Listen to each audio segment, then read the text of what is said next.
Eu coloquei aqui a palavra hebraica ren, transliterado ali, vermelho, e a palavra sharim, sharim, graça, aquilo que dá alegria, deleite, prazer, doçura, charme.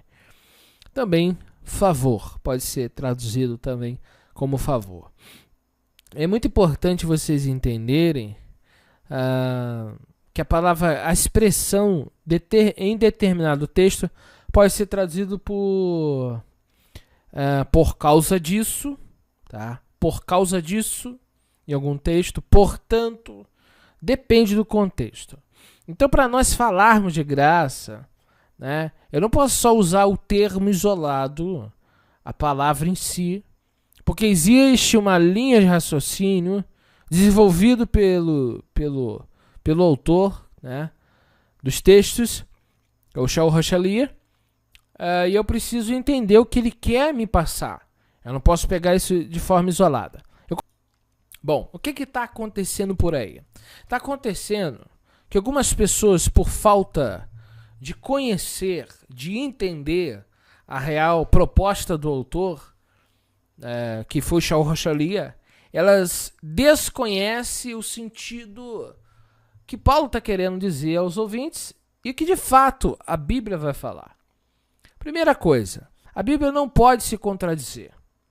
A Bíblia fala que seremos julgados pelas nossas obras. Primeiro ponto aqui. Segundo ponto, Mateus 7, verso 21, vai dizer que muitos daquele dia hão de falar para o Senhor Yeshua: curei, fiz milagres, apartai-vos de mim, vós que são praticantes da anomia, avon, aqueles que viveram a vida longe dos mandamentos de Deus. Viveram uma vida literalmente no pecado. Então, se pudesse viver em pecado, não existiria esses textos. Mateus 5,17, não penseis que vim abolir a lei os profetas, vim cumprir, tornar pleno.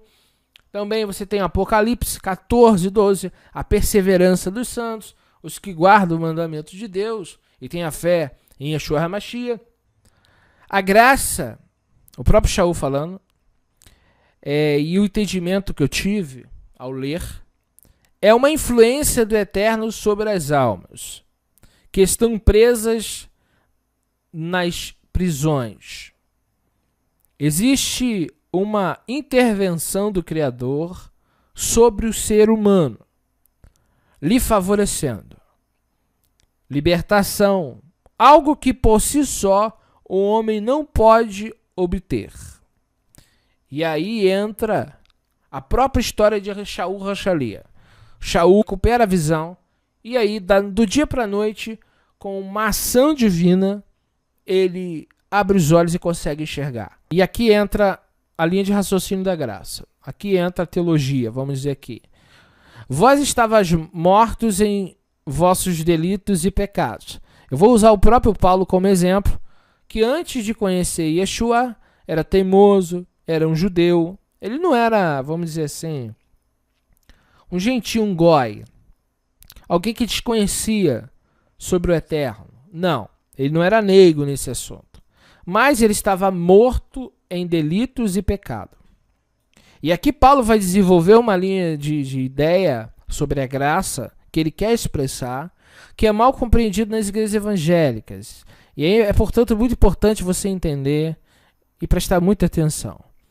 Neles vivíeis em outrora, vivia o que? Pecando, conforme a índole deste mundo, estou usando a Bíblia de Jerusalém, conforme o príncipe do poder do ar, o espírito que agora opera nos filhos da desobediência. Então, os judeus que não se arrependeram. Com eles, nós também andávamos outrora nos desejos da nossa carne, satisfazendo a vontade da carne e os impulsos, e éramos por naturezas, como os demais, filhos da ira. Mas Deus, que é rico em misericórdia, pelo grande amor com que nos amou, quando estávamos mortos em nossos delitos, nos vivificou juntamente com Cristo, e aqui entra a questão da graça.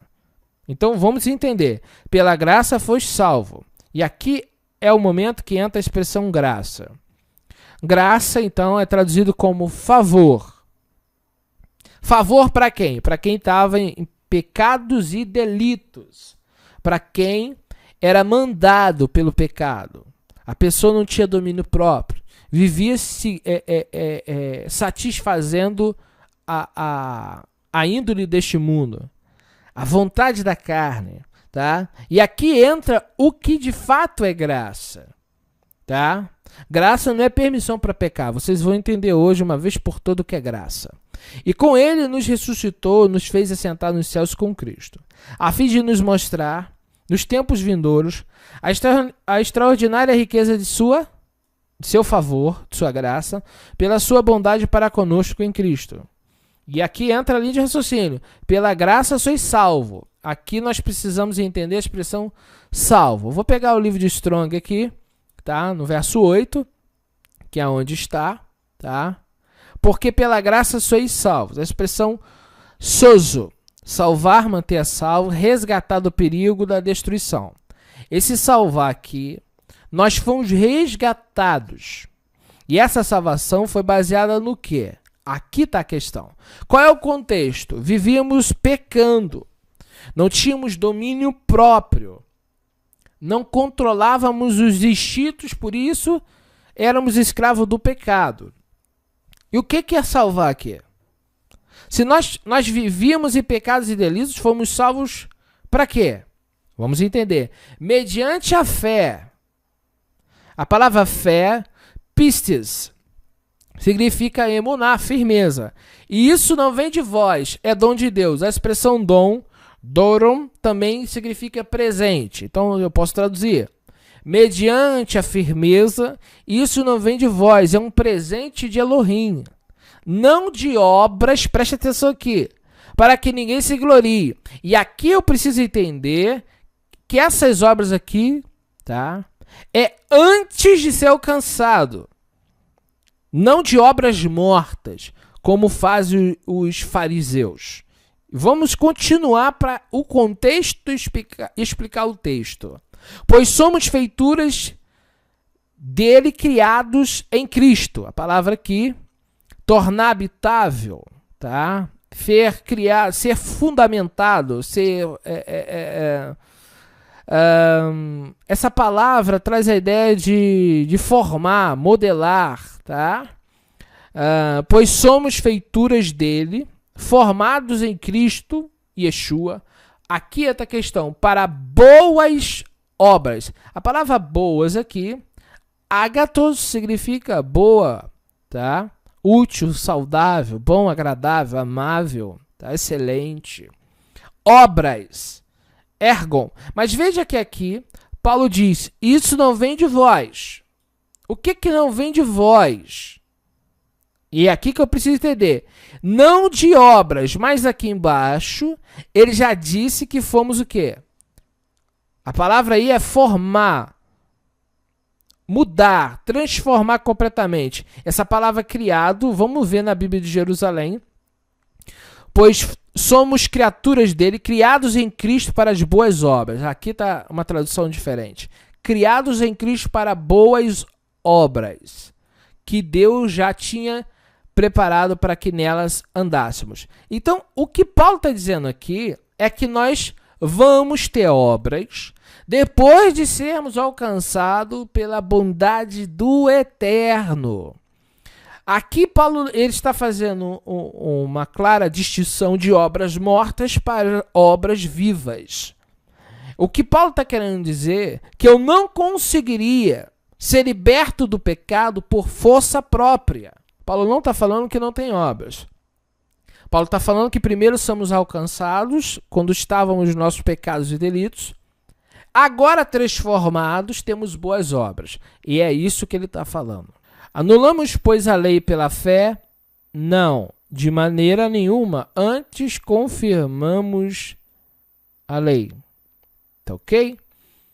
É muito importante entendermos que o Shaul Hashali ele não está falando que a lei foi anulada. Ninguém pode se arrepender. Ninguém consegue se arrepender. Ninguém consegue abandonar o pecado se não houver uma intervenção divina. E é isso que Paulo estava dizendo. Não adianta você se converter ao judaísmo, porque o judaísmo não tem poder de ação na natureza humana. O judaísmo é uma religião que fala de Deus, que é do povo de Deus, mas o próprio povo de Deus precisa também desse dom de Deus, esse presente de Deus. Então o que Paulo está querendo dizer? Quem está falando ali era um fariseu. Alguém que pertencia a uma seita judaica da época, uma denominação da época, e que com muita clareza ele está dizendo o seguinte: olha, você tem que ter obras. Ele deixa muito claro ali. Você não pode viver pecando. Eu li os textos aqui. Agora, como que eu não vou conseguir... como que eu vou conseguir parar de pecar? Como que eu vou conseguir dominar minha natureza? Como que eu vou conseguir vencer? E aí Paulo diz, através de Cristo. Aqui é o fundamento. A graça que Paulo está dizendo ali não é o que muitos evangélicos entendem hoje. Que você pode fazer o que você quiser e que você é salvo. Não. Pelo contrário, Paulo diz que quando o indivíduo recebe a graça de Deus, ele não vive mais dominado pelo pecado. O pecado não tem mais domínio sobre ele. É isso que ele explica em Romanos.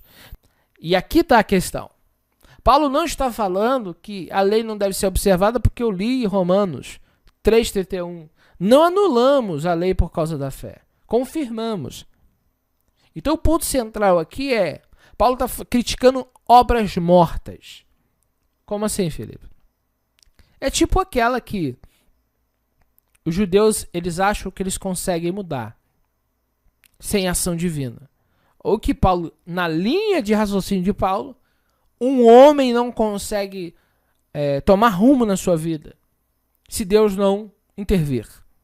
Então, graça traria-nos ideia de uma intervenção divina sobre o pecador, tirando ele da rota do erro e colocando na rota da justiça.